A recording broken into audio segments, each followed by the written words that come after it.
We had mentioned in the name of Revere that the infrastructure of the Jewish family, as God has prescribed, there is a hierarchy. There is the parents, the father and mother, and then the children. One has a biblical obligation, which is referred to as a Torah obligation, to honor and revere one's parent.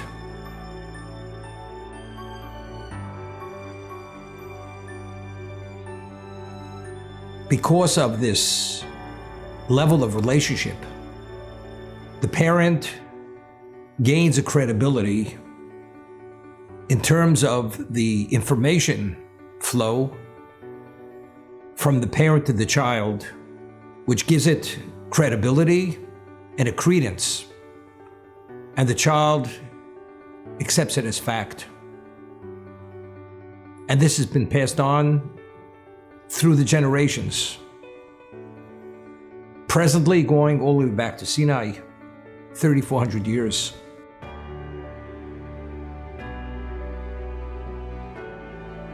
If you look at the Decalogue, known as the 10 Commandments, the first set of commandments are commandments between man and God. As the first commandment is, I am God your Lord who took you out of Egypt. You should not have graven images, which is the prohibition of idolatry, paganism. The second tablet, thou shalt not commit murder, adultery,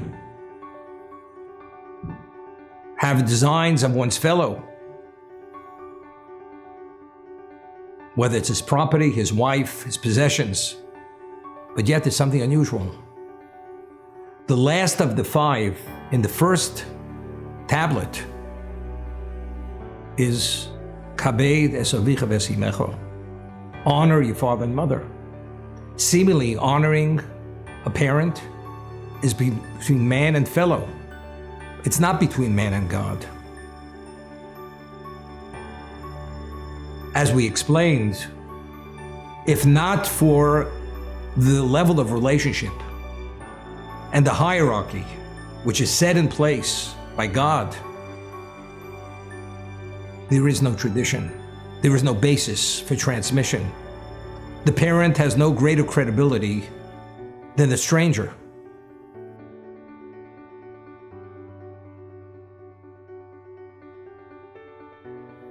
And it's the 5th of the 5.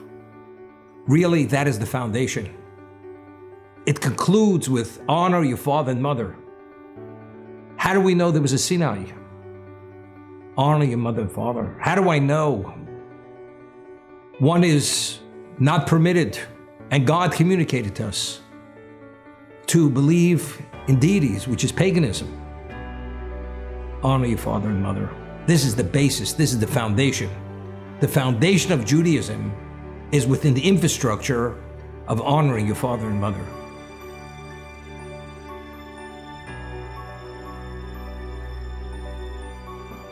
And this gives credibility and credence to the truth of Torah itself.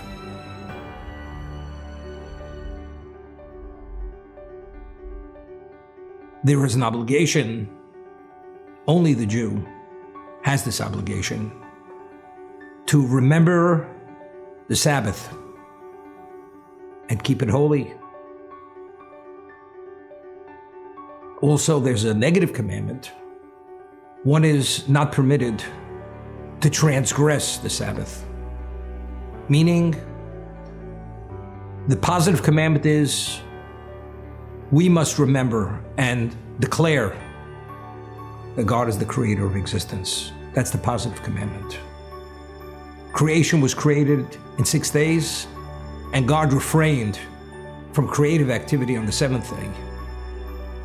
In the second set of tablets, that same law is expressed in the negative. Observe the Sabbath, the Shabbos, do not violate it.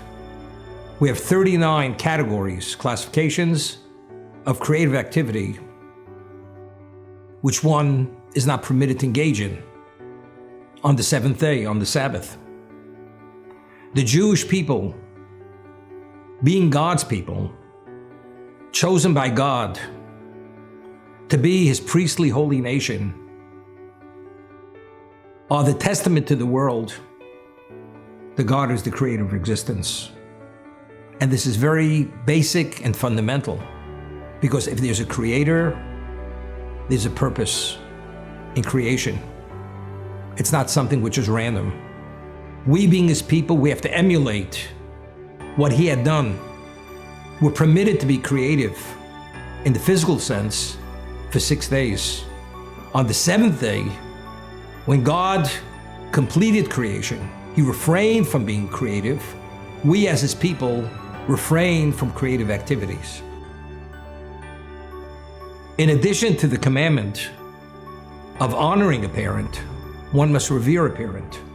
The Torah juxtaposes revering one's mother and father to the law of observing the Sabbath. What is the juxtaposition? What is the connection? The answer is, as we said, because if you revere the parent, and reverence sees the parent in a more exalted state, you revere, you esteem that individual, you value that person's position, his advice, his word, and then you will observe the Shabbos. Then you will believe in the transmission of Sinai, that God is truly the creator of the world. And therefore, we are continuously a testament to all humanity that God is the creator and creation has a purpose.